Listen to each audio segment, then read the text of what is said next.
The Whipping Boy by Fleischman, Chapter 16, wherein the prince neither bawls nor bellows. Jemmy felt a surge of the creeps. Run for it, he wondered. Instead he began to burrow out of sight under the loose heap of potatoes. Remember, he whispered to the prince, it's me they're after, not you. Tell him we split up. Tell him I swam the river. Prince Brat merely looked at him. The voices outside boomed.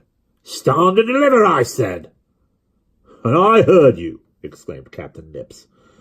Deliver what? Potatoes, scurvy rascals, help yourselves. Hang your potatoes, roared Hold-Your-Nose. Hang your potatoes, roared Hold-Your-Nose Billy. Deliver us some information, and you can be off. We're after 2 runaway apprentices. Apprentice highwayman, Captain Nips scoffed. Our affair. Girl with a bear said she saw him sneaking for the river. You carrying passengers? Jemmy pulled the iron kettle over his head. A coach door was yanked open, and Jemmy could hear Cutwater's muffled cackle. Got one. The whipping boy it is. Where's your master, eh? Jemmy held his breath. He had no reason to believe the prince wouldn't betray him again. There came a stiff pause. Then Prince Brat said, Swam the river. By then, Hold-Your-Nose Billy had ripped open the opposite coach door. Even through the kettle, Jemmy imagined he could smell garlic. Swims a river? Faugh! He'd need scales and fins. Hardly a moment later, the kettle was grabbed off, and Jemmy's head soon stood exposed. Here's the potato we're after! Hold-Your-Nose Billy roared gleefully. Jemmy and the prince were yanked out of the coach, and the big outlaw shouted to Captain Nips. Throw me down your horsewhip and drive on. Hanging on to each boy by the scruff of the neck, the highwayman scrambled out of sight below the embankment. Hold-Your-Nose Billy looked angry enough to throttle Jemmy on the spot. Tricked me, did you? He bellowed. Flummoxed me with your fancy quill-scratching. The game's up, Jemmy thought. He's tumbled that the ransom note ain't worth scat. But trying to look as innocent as possible, he replied, Sir? A gold sack or 2 would have satisfied me in Cutwater, snarled the hairy outlaw. Greedy ain't our middle name, but you, raising the auntie to a great cartload, reckoned to slow us down, didn't you? It would be easier to drag around a dead horse. If we ain't light-footed, we're caught. That was your scheme. What a pair of fools, Jemmy thought. That hadn't been a scheme at all. You've got it all wrong, he declared. I swear it. Enough plunder to burden us directly to the gallows, eh? Hold-Your-Nose Billy continued. Well, here's a whipping you won't never forget.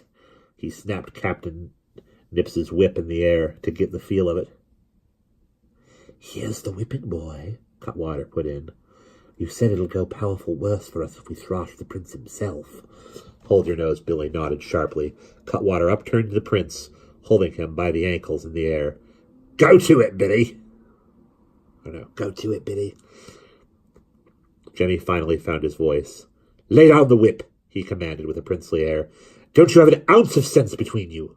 Hold your gab, simpletons. You can just fill your pockets with plunder and be light-footed as ever, Jemmy declared.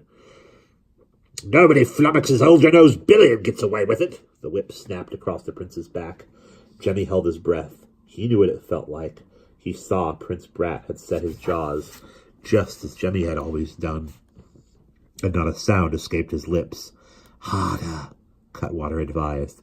You didn't raise a peep out of him. The big man let fly again.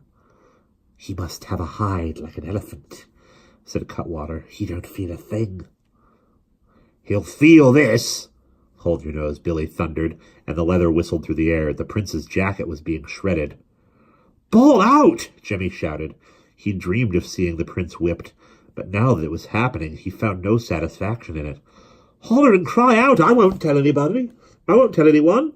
But Prince Brat only girded himself for the next blow. From the top of the embankment came an outraged voice. Betsy and her dancing bear stood there. Ruffian, she cried out. What are you doing to that poor boy? No business of yours, snarled Cutwater. Stop it! But Hold-Your-Nose Billy raised the whip again. The next thing Jemmy knew, the girl had slipped the rope from around the bear's neck. Sick 'em, Petunia! Go get him! And that's the end of Chapter 16.